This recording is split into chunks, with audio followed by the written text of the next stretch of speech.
Será que de fato a história da nossa independência aconteceu de fato da maneira que a gente aprendeu na escola?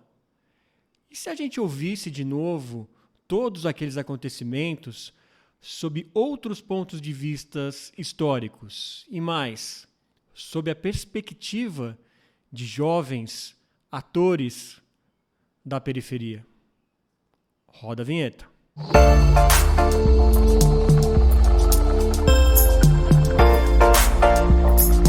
Dia, tarde, noite, seja o que for, seja muito bem-vindo aqui a mais um episódio do podcast Ponto de Fala. Sim, o nosso ponto de encontro aqui com pontos de vista que merecem ter um ponto de fala. Antes de a gente começar mais um papo delicioso aqui, eu peço que você se inscreva no nosso canal. Sim, não dói nada, não custa nada e é muito importante para a gente. Então se inscreva aí, acione o sininho da rede social e você não vai perder nenhum papo transformador e inspirador toda terça e quinta-feira às 18 horas. Bom, o nosso papo hoje é muito legal, muito interessante, porque é sobre um filme que vai recontar aí o bicentenário da independência do Brasil, mas sob a ótica de jovens da periferia. E para contar como isso se desenrolou, está se desenrolando, eu tenho o prazer de receber aqui ela que é a idealizadora desse projeto e a diretora também desse filme, Luísa Rangel. Seja muito bem-vinda. Olá, Fernando, tudo bem? É um prazer estar aqui com vocês. Estou muito feliz e obrigada pela oportunidade. Obrigado você. Agora não tem como eu começar o nosso papo aqui sem perguntar, com todo respeito, a sua idade, Luísa, que a gente, né, poxa, vou falar com uma diretora de filme, uma pessoa que está engajada com teatro lá no Rio de Janeiro. Quantos anos você tem, menina? Eu tenho 30 anos. 30 e cara de mais jovem ainda. Já é jovem, tendo 30 anos, mas aparenta ainda menos. Mas me conta uma coisa, Luísa, como começou essa ideia aí de recontar, né? E por que recontar o bicentenário da nossa independência sob a ótica dos jovens da periferia? Bom, Fernando, eu acho que é legal começar contextualizando, né, falando um pouquinho de onde eu venho, como é que esse trabalho começou com esse grupo. Eu sou professora de artes cênicas da rede municipal do Rio. Eu assumi como professora no ano de 2017 e em 2018 foi quando a gente começou a constituir esse grupo de teatro que nasceu dentro da escola que eu trabalhei lá durante 5 anos. E essa escola é a Escola Municipal Vera Lúcia Chaves da Costa, que fica localizada no Conjunto Urucânia, em Santa Cruz, que é um bairro da Zona Oeste do Rio de Janeiro. E eu comecei a querer conhecer o contexto em que eu estava inserida, né? Eu morava no Engenho de Dentro, na Zona Norte, e comecei a trabalhar na Zona Oeste e queria muito entender aquele contexto, mas sob a perspectiva, não uma perspectiva estereotipada, digamos assim, né, que às vezes a escola acaba fazendo.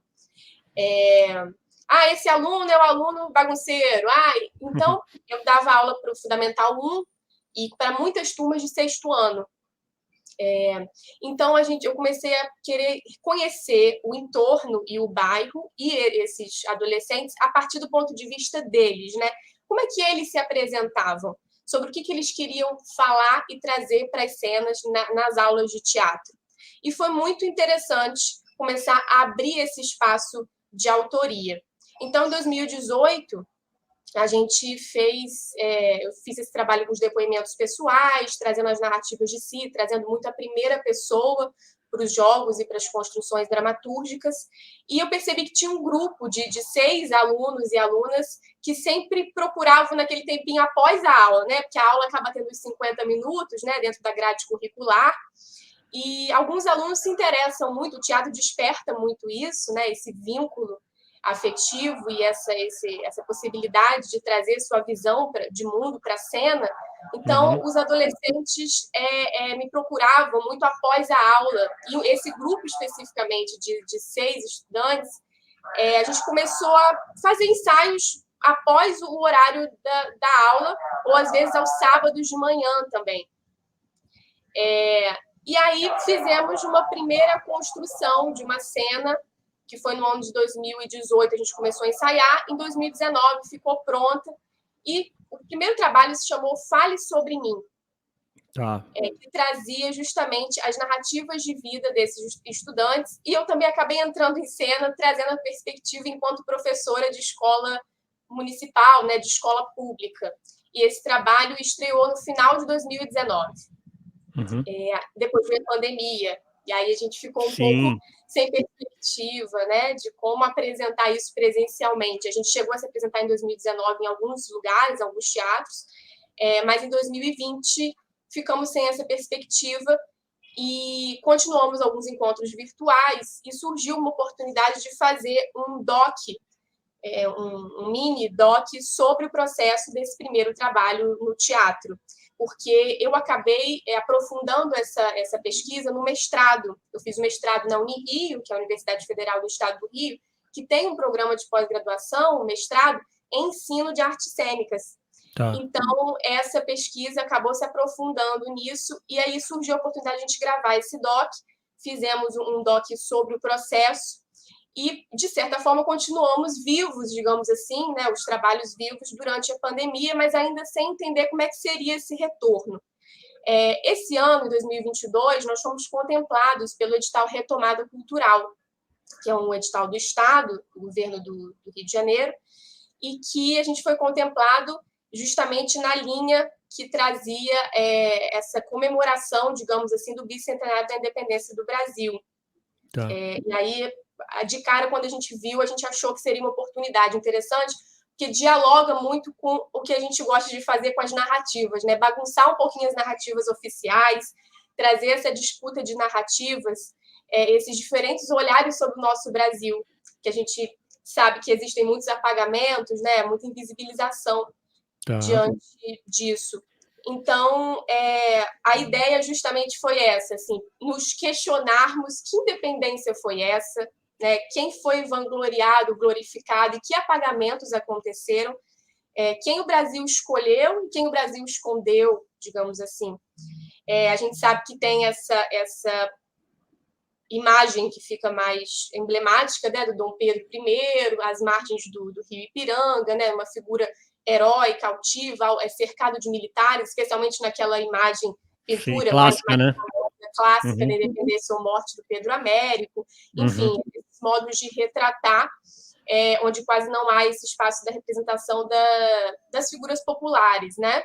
Tá. Então, a gente se interessou em entender a independência não apenas como esse ato isolado, digamos assim, né? Interessou perceber que são independências e são processos de independência que, inclusive, seguem acontecendo até hoje. Então, durante o processo de criação desse curta-metragem, a gente está investigando justamente isso, até com a supervisão, com a orientação de uma professora de história chamada Cecília Matos, que também é historiadora e professora de história, e ela está trazendo muito esse questionamento, esse olhar mais decolonial, digamos assim, dessas histórias que são contadas oficialmente. E que sujeitos que fizeram, de fato, movimentações políticas, articulações coletivas, atos de resistência, e eles não aparecem, né? E essa resistência frente a um domínio colonial. Então, isso é importante trazer, né? Onde estão as mulheres? Onde estavam as mulheres, né? O povo preto. É importante ressaltar que, do ponto de vista do povo preto, 62 anos depois do grito da independência que foi acontecer a abolição da escravização, né? Da escravidão. Então, para quem que foi essa independência? E que estratégias de fato, né, foram... que rupturas de fato aconteciam ali nas classes populares. Esses questionamentos nos inspiram muito para a criação desse curta-metragem. Eu acho que é legal falar assim, que não é um curta-metragem sobre o bicentenário da independência do Brasil. Eu acho que é justamente sobre como a juventude, essa juventude, né, que a gente tem o elenco do filme está assumindo muito essa autoria, são 5 jovens moradores de territórios populares, né, moradores do Conjunto Urucânia, com idade entre 15 e 17 anos. Como é que esses jovens veem esse legado, digamos assim, como é que isso chegou para eles, né? Como é que essa independência atravessou a vida deles e continua atravessando, e que lutas a gente ainda precisa travar diante disso. Muito legal, e eu quero começar. Agora surgiu várias perguntas aqui na minha cabeça, e acho que o pessoal também ficou interessado. Então, antes da gente entrar na parte dos jovens, né, como que eles começaram a construir essa narrativa, né, começaram a passar para você. Então, você até falou da sua orientadora aí, a Cecília, né, que te ajudou está te ajudando nessa parte histórica. Então, é sobretudo um trabalho também de investigação histórica, né? O que você pode contar aí, de repente, claro, sem entregar tudo, que é muito interessante que a gente aguarde para assistir o filme, mas alguns fatos aí que de repente estão na história, mas que não são contados para a gente desde que a gente é criança e está na escola aprendendo sobre a independência, Luísa. Olha, a Cecília tem trazido muito essas pequenas, grandes lutas que aconteceram não apenas nesse ano que marcou a independência, de 1822, mas que aconteceram tanto antes quanto depois, e identificando também que lutas são contemporâneas a nós, né, que seguem acontecendo. Então, ela trouxe figuras como Maria Filipa, como Luiz Gama, Luísa Maim. A gente está se inspirando um pouco, né, nessas histórias, né, nessas figuras, Maria Quitéria, que rompem um pouco, né, com algumas lógicas de uma perspectiva heróica e que trazem para uma realidade, para uma conexão de luta e de resistência mesmo, frente a um apagamento. Então, está sendo muito interessante perceber também que cada jovem está identificando no seu cotidiano, né, cada jovem ator do curta está identificando no seu cotidiano essas lutas, e inclusive nos seus ancestrais, né, na relação com suas mães, com as suas bisavós, né, na luta dessas mulheres que muitas vezes criam seus filhos sozinhas, enfim, que enfrentam um cotidiano pesado, de muita resistência mesmo. Então, a gente está trazendo muito essa perspectiva pessoal, né, que acaba refletindo um coletivo frente a algo mais amplo, a um macro. É o trabalho entre o macro e o micro, entre o particular, né, o público e o privado, digamos assim. Muito legal. E que reflexões aí que você pode adiantar para a gente? Que acho que foi um trabalho muito rico para você não só provocar, mas depois ter de volta, né, aquilo que os jovens trouxeram para você. Como que eles viam e como, de repente, a partir desse trabalho, isso transformou a visão deles, ajudou eles a terem uma perspectiva diferente? Eu acho que o trabalho, a gente fez essa transição do teatro para o audiovisual, mas entendendo como esse híbrido mesmo, como interesses que se dialogam. E eu acho que, como eu sou professora de teatro, o teatro me trouxe para a educação também, então eu acho que é fundamental pensar em como é potente a gente criar e pesquisar e estar em processos artísticos. Eu acho que a arte tem essa capacidade de transformar, e isso fica muito claro assim durante o nosso processo, o quanto a gente quer, o que a gente quer deixar de memória, de construção, que projetos de futuro, né, de possibilidades de futuro a gente quer esperançar, que eu acho que é muito sobre isso, sobre projetar esperança, sobre projetar vida, e tem sido muito enriquecedor escutar esses pontos de vista, né, conhecer mais sobre Urucânia, sobre o entorno e o território em que o elenco mora e estuda. Enfim, acho que a linguagem do teatro e também agora do cinema, que a gente está começando a trabalhar nisso, tem esse poder mesmo de transformar o nosso olhar sobre o mundo e de criar nossos mundos, né? De criar, da gente se entender enquanto sujeito da nossa própria história. Tá. E conta uma coisa, uma curiosidade mesmo aqui, Luísa. E o filme chama Meu Corre. De onde que veio a ideia desse título para nomear aí o curta-metragem? Olha, essa ideia veio justamente dessa conexão com o nosso cotidiano, né? Em que medida as escolhas que o Brasil fez e as escolhas que se deixou de fazer afetam o nosso cotidiano e as nossas responsabilidades, né? As nossas correrias. Eu acho que tem mais a ver com esse olhar sobre a nossa vida e sobre o nosso corre-corre do dia a dia, né? A nossa relação com a cidade, nossa relação com o acesso à cultura, aos estudos, enfim, como é que a gente é atravessado por isso.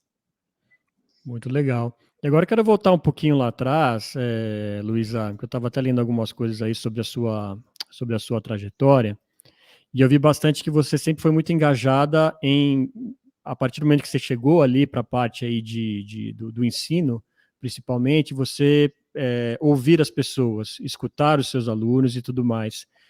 Me conta um pouquinho dessa trajetória, como que era de repente a escola quando você chegou e que tipo de transformação ou provocação você tem tentado trazer para esses estudantes lá, né? Por exemplo, o teatro já era uma coisa forte, é uma coisa que está mudando agora.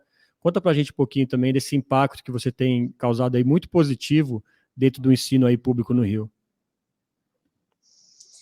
Bom, eu acho que é importante falar que nesse momento, eu não estou em sala de aula. Eu assumi a gestão de um espaço cultural, o Espaço Cultural Municipal Sérgio Porto, que é também da rede pública, é um teatro da rede pública, mas que sim, eu estive entre 2017 e 2021 em sala de aula da rede pública como professora de teatro, professora de artes cênicas, né, que o município do Rio ele tem esse direcionamento específico de cada linguagem, né? Tem música, artes cênicas e artes visuais, professores dessas diferentes linguagens. E aí eu entrei em 2017, não tinha, foi uma escola que foi inaugurada nesse ano, ainda não tinha professor de nenhuma dessas linguagens. É claro que, de fato, na rede como um todo, é uma carência mesmo, professor de artes de um modo geral. A gente sente que realmente precisa ter mais concursos, né, para que todas as escolas sejam contempladas, e que já foi uma luta, de fato, trazer para a grade curricular as artes cênicas. E aí eu acho que é legal falar assim do quanto que a escola, às vezes, pode ter, e é isso quando eu senti, quando eu cheguei, eu senti isso, assim, que a escola pode ter um olhar meio atravessado para essas subjetividades, mas que as artes trazem muito essa abertura. Então, como eu te falei, entender esses jovens, esses alunos, sob um outro ponto de vista. O teatro na escola, ele traz um vínculo afetivo. Acho que nesse primeiro momento eu quis só entender, em 2017, nós só entender o contexto em que eu estava e criar um vínculo afetivo com esses estudantes através da linguagem teatral, trazendo a visão de mundo de cada um. É muito importante falar sobre o seu contexto, né? Se entender enquanto sujeito. Acho que isso é muito importante e o teatro possibilita isso. Então, esse grupo se formou em 2018 muito nesse caminho, assim, de que é possível a gente seguir pelo caminho das artes, sabe?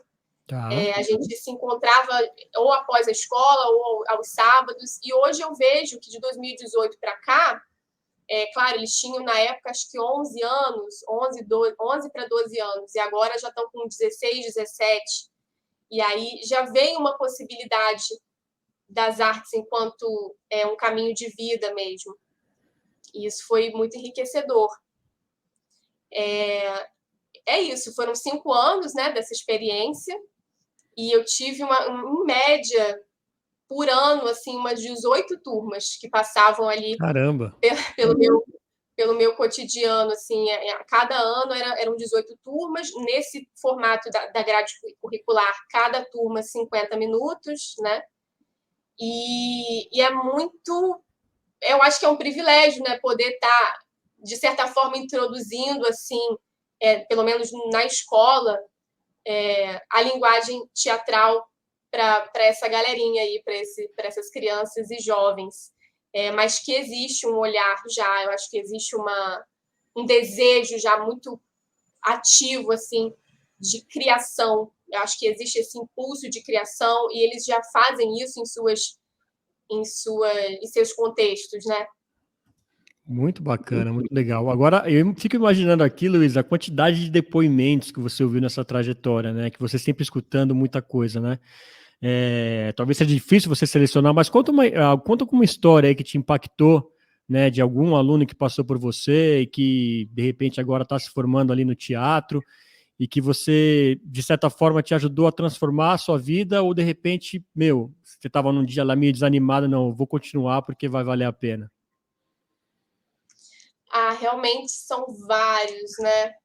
Posso tentar lembrar aqui de algum, Uhum. mas eu acho, eu não sei, aí é uma sugestão, fica para Tá, você. A gente, claro. não sei se vocês gostariam de fazer isso, mas Uhum, esse doc traz os depoimentos, traz 5 depoimentos de alunos, né, desse grupo Fale Sobre Mim, de uhum. atores. Eu não sei se você gostaria de passar aqui, por exemplo, eu posso disponibilizar para você. Claro, claro, poxa vida, sim, seria um Passar prazer. trechinhos, pelo menos, né? Aham, Trechinhos, aham. pode ser bacana. Mas temos o Wilson Juan, por exemplo, né? Que aí eu não vou falar dele, mas vou falar do pai dele. Tá.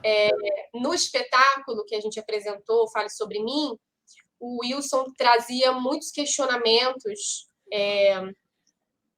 e falava um pouco da relação dele com a família e da relação dele, da dificuldade que ele tinha em e levantar e falar alguma coisa na sala de aula, né?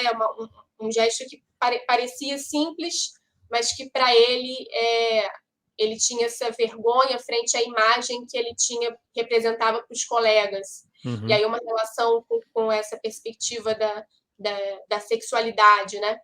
uhum. E o que acontece? O pai dele foi assistir o espetáculo e o pai dele saiu assim chorando porque falou: Nossa, eu escutei coisas sobre o meu filho que eu não sabia e que ele nunca tinha, apesar dele ter uma boa relação, né, eles têm uma ligação bem interessante, os dois, mas que ele não conhecia essa perspectiva do filho dele. E aí o pai dele deu um abraço, assim, falou: Nossa, que Que importante legal. estar ouvindo, que importante estar vendo meu filho no palco e estar ouvindo o que ele tem a dizer, né? Tá ouvindo a subjetividade dele nesse momento. Então, foi um momento muito emocionante, é o que eu lembrei agora. Em Urucânia, Vale dos Palmares. Quando eu era criança, eu gostava de misturar tanta tinta que eu queria todas as tintas do mundo para misturar e ver se dava uma cor nova. Eu ficava fissurado nisso. Eu penso que misturando as pessoas, eu sempre teria um aprendizado novo, como eu pensava que teria uma cor nova. Então, eu misturo as pessoas e a gente cria uma história nossa. Então, cada um vai aprendendo alguma coisa, até com a história de vida do outro. E ao chegar lá, eu me emocionei muito, tá? Me emocionei muito em saber determinadas coisas do meu filho que, por mais que eu seja presente na vida dele, eu não conseguia ver isso nele, né? A escola, o ensino público, ele tem suas grandiosidades, ele tem um potencial muito grande.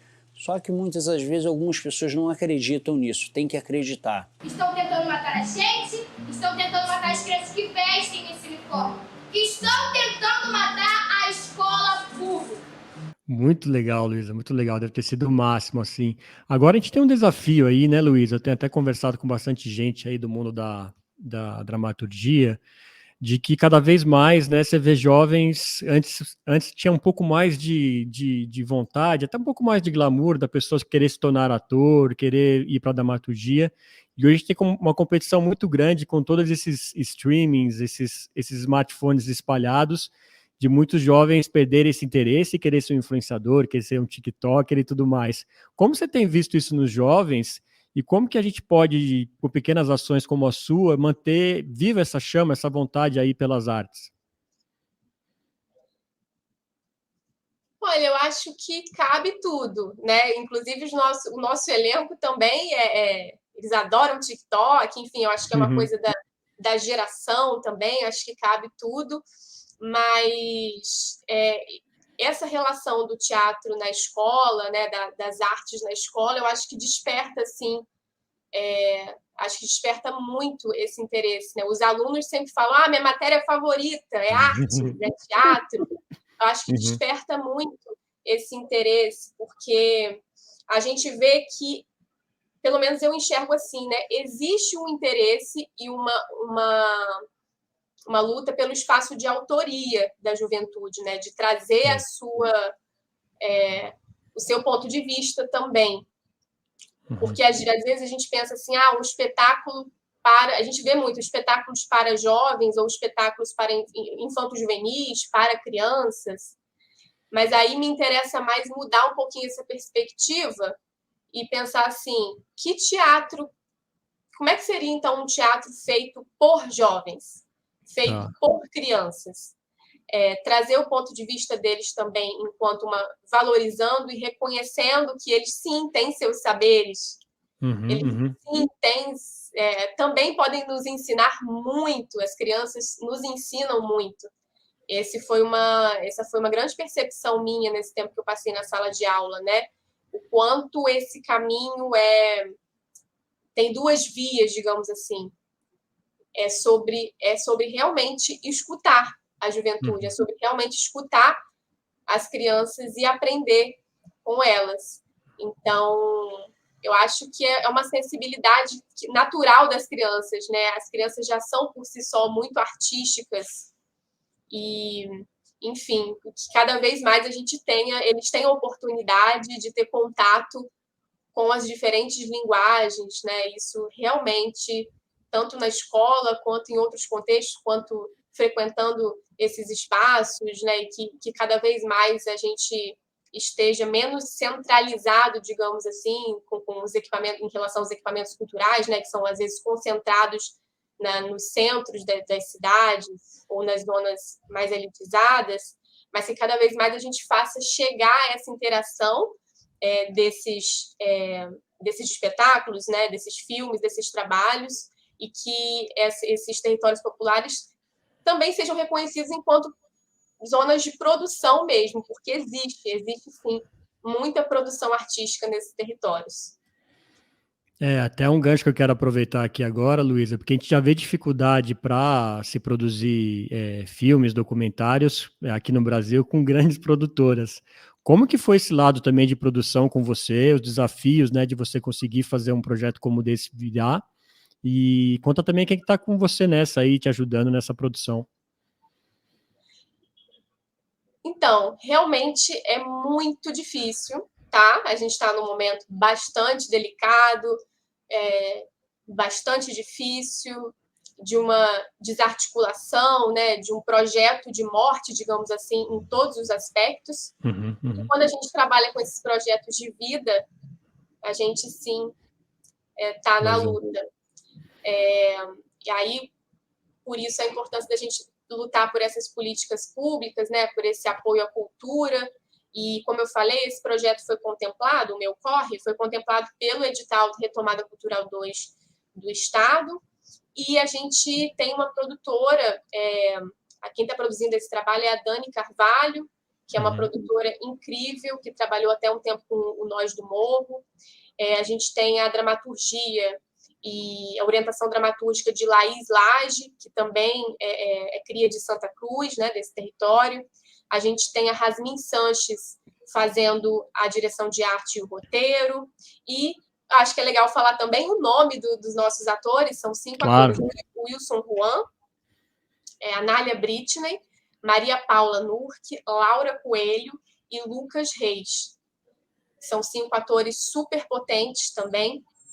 E é isso, é essa galera que está compondo. A gente tem trilha sonora de José Ricardo Condineste, tem uma equipe muito bacana, mas realmente, sem esse... a gente estava um pouco sem perspectiva, tá? A gente estava realmente sem perspectiva. E o quanto que ter sido contemplado nesse edital foi importante para a gente seguir trabalhando, sabe? E é isso, a gente precisa realmente lutar por cada vez mais ampliar essas políticas públicas que tragam realmente, que pensem e valorizem realmente a cultura e as artes. Sim, essa é uma luta que tem que ser, e tomara que agora a gente tenha uma virada de página aí para a gente ter esse incentivo cultural, né, de uma vez por todas, Luísa. E o que você tem de projetos aí pela frente? Você já pensa na sua carreira de continuar, né, se dedicando aí 100%? Você falou que está coordenando aí, tá no Centro Cultural. O que você imagina aí para a Luísa nos próximos anos? Olha, eu me imagino seguindo com o grupo Fale Sobre Mim, né? A gente talvez retomar o trabalho que ficou um pouco parado por conta da pandemia, que é o primeiro espetáculo teatral nosso, que é o Fale Sobre Mim, e finalizar primeiro esse curta, né? Porque a gente ainda está em processo, a gente ainda vai gravar, na verdade, final de dezembro agora são as gravações, depois entra no período de edição, aí depois pensar o lançamento, né? Tá me interessando muito pensar como lançar esse curta-metragem nas escolas, né? Que é uma relação Que legal. como esse grupo nasceu numa escola e hoje a gente está se entendendo num outro lugar, né? Migrando aí desse lugar, mas sem esquecer que de fato nasceu na escola e que a escola possibilitou esse nosso encontro e que o quanto a gente quer seguir com esse diálogo com a educação. E aí, lançar esse filme nas escolas, talvez em fevereiro de 2023. Estamos articulando isso também. Boa. Além disso, eu estou nessa gestão do Espaço Cultural Municipal Sérgio Porto, que é um espaço em que a gente tem recebido diversos espetáculos, oficinas, exposições de artes visuais também. É um espaço bastante emblemático na cena carioca. Onde que ele fica aí no Rio, Luísa? Ele fica localizado no Humaitá. Ah, sei, tá. Então, é isso, seguir nesse caminho. Acho que é isso, assim, bastante trabalho pela frente. Ah, assim que é bom, né, Luísa? E você tem uma luz assim especial, uma pessoa muito inspiradora. Conta para quem quer seguir nessa carreira de teatro, na dramaturgia, ou mesmo que quer começar, se sente aí nessa área de cinema, quer começar a produzir alguma coisa. Que palavra de incentivo você deixaria, então, para as pessoas, assim, nesse meio que a gente tem tanta informação, mas mesmo assim não desiste e continua? Eu acho que é seguir nos estudos, seguir buscando suas referências, as referências que se conectam com a sua verdade, né, com seus valores. Enfim, procurar artistas que te inspirem. Seguir nos estudos, né, entender, talvez, no seu próprio bairro, se já existem grupos de teatro que você possa fazer parte, buscar referências, entender também se existe algum caminho que te mova mais, qual é a linguagem que mais te move, mas entender que se você não pode ficar sem isso, então é porque esse é o seu caminho mesmo. Muito bom. E, Luísa, para a gente fechar, você falou assim, buscar pessoas que te inspiram, a gente ficou curioso agora. Conta aí algumas pessoas que te inspiram nesse mundo aí, para você, de fato, continuar com os seus projetos. No teatro, nossa, muitas pessoas inspiradoras. Eu poderia, talvez, dizer aqui, pelo nosso contexto, a gente está falando de grupo de teatro, o Grupo Galpão, a Companhia Marginal, a minha própria orientadora, Rosiane Trota, que me orientou no mestrado. Enfim, o Arame Farpado é um trabalho que a gente se inspira também. A gente tem se inspirado em alguns grupos, sim, que trazem uma estética outra para a cena, sabe? Uhum. Muito legal, Luísa. Obrigado pelo papo, parabéns pela missão, pelo propósito que você tem carregado ao longo desses anos. Desejo sucesso aí com essa finalização do meu corre. A gente está ansioso já, a gente quer que do ponto de fala ser um dos primeiros a saber quando realmente tiver o lançamento e que venham mais boas histórias para você compartilhar aqui com a gente. Que ótimo, foi um prazer conversar com vocês. Sigam a nossa rede social, Fale Sobre Mim Teatro. Boa. E adorei conversar. Depois a gente pode te mandar o material, sim. Legal. E obrigado a você que acompanhou aqui com a gente mais um episódio do podcast Ponto de Fala. Então, antes de a gente se despedir, eu peço mais uma vez, se você não se inscreveu, se inscreva no nosso canal, acione o sininho aí da rede social, assim você acompanha papos deliciosos e inspiradores como esse que a gente teve aqui com a Luísa. Eu sou Fernando Tuller, esse é o podcast Ponto de Fala. A gente se vê no próximo. Até lá.